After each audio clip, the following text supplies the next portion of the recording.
This week's Parsha is Parshat Terumah, which describes the building of the sanctuary, the Mikdash. In the description of the building of the sanctuary, the Torah says, V'asu li Mikdash, build for me a Mikdash, a sanctuary, v'shechanti pasocham, and I will dwell within them. Not within it, but within them. All the commentaries ask the question, why does it say within them? It doesn't really follow, it doesn't make sense. The Shalah HaKodesh, Rabbi Resnick, writes, B'toch kol echad v'echad miYisrael. Within each and every individual Jewish person, God will dwell. Build for me a sanctuary, and I will dwell within each Jewish person. So that's what some commentaries offer. The Chozeh of Lublin, who I quoted and talked about last week, has a very interesting explanation. He begins with quoting the Alshich. That's Rabbi Moshe Alshich, who was a 16th century rabbi who was buried in Tzfat.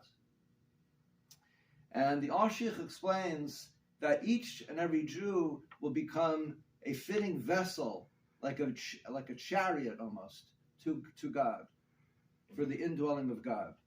And the Chozeh brings up an interesting question and explanation. He says that in the building of the Mishkan, of the sanctuary, the Jewish people will see that, we do need a physical structure for God to dwell in. We ourselves are not totally fitting and proper vessels for God to dwell in. I mean, he must need, in addition to us, he must need some kind of physical dwelling.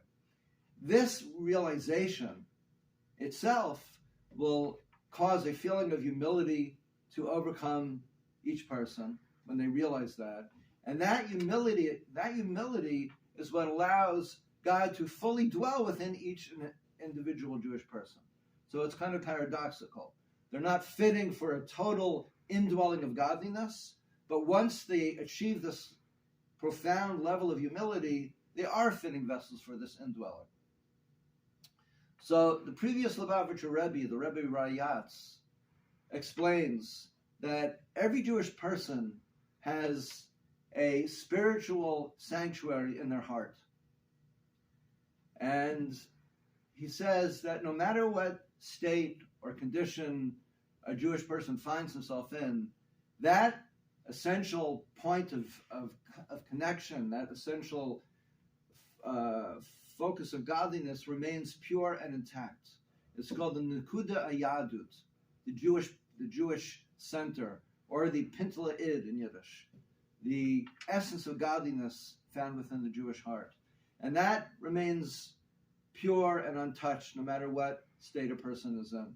The Rebbe Rayatz explains that it's our obligation to reveal and uncover this point, to bring it out into the open, and then to inspire it and arouse it so it goes from just a Pintele Id, from a little point to a burning flame. And I wish each and every one of us, my deepest prayers and hopes, that we should achieve this with ourselves, to bring out the Pintele Id and inspire to become a burning flame, and also to work with others to do the same thing.